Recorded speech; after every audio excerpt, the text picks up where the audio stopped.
Hi guys, it's me Ashlyn and welcome to another video. So today's video I wanted to talk more about the Disney College program along with the whole process of the whole thing and give you some tips and tricks that might help you get accepted into the program because that's what you all would want, right? You know, if you're applying, that's, yeah.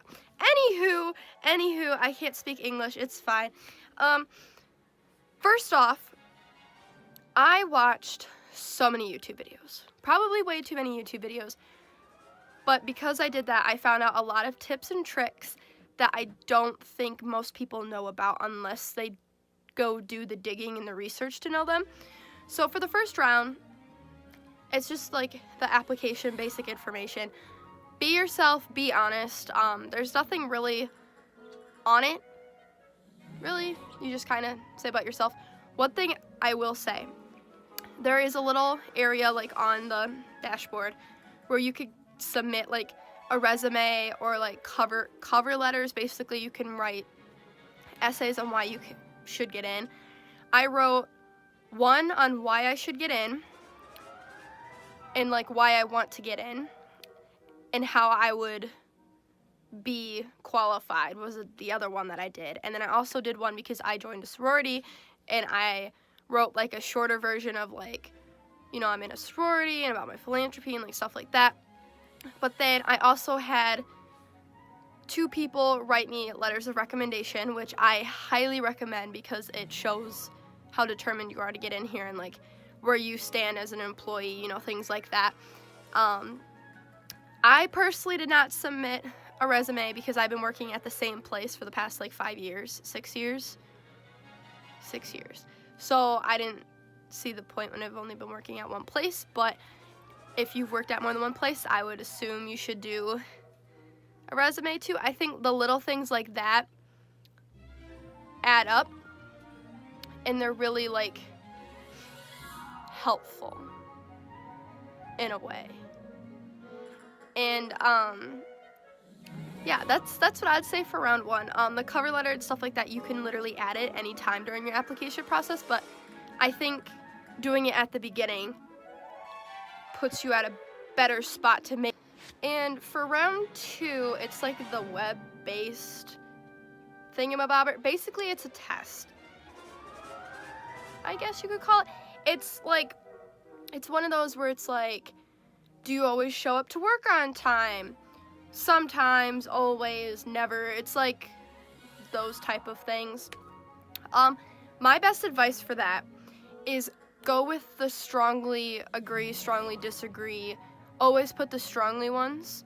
Don't put a lot of neutral, but do stay on what you feel and what you do and what you think, because lying about it is not good, and karma is gonna come back, and that's gonna be really, really bad.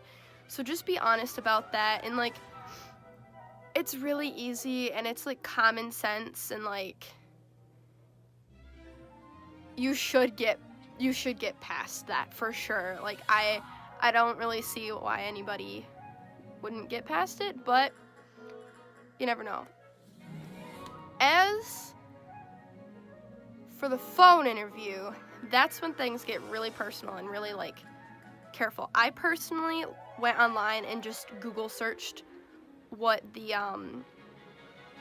like question examples are, especially if you're interested in certain roles or you only put interest for certain roles. I would look up questions to do with those roles and then kind of go through it in your head, kind of get an idea. You don't need to go crazy with it because you literally just need to be yourself. Reviewing them helped me for sure because that way like I kind of was more prepared. On a side note, if you put any interest for a role when you first apply, you can get accepted for that role. So if you really, really don't want a role, so say I don't want custodial, I would put no interest at all. That way I couldn't be put in it.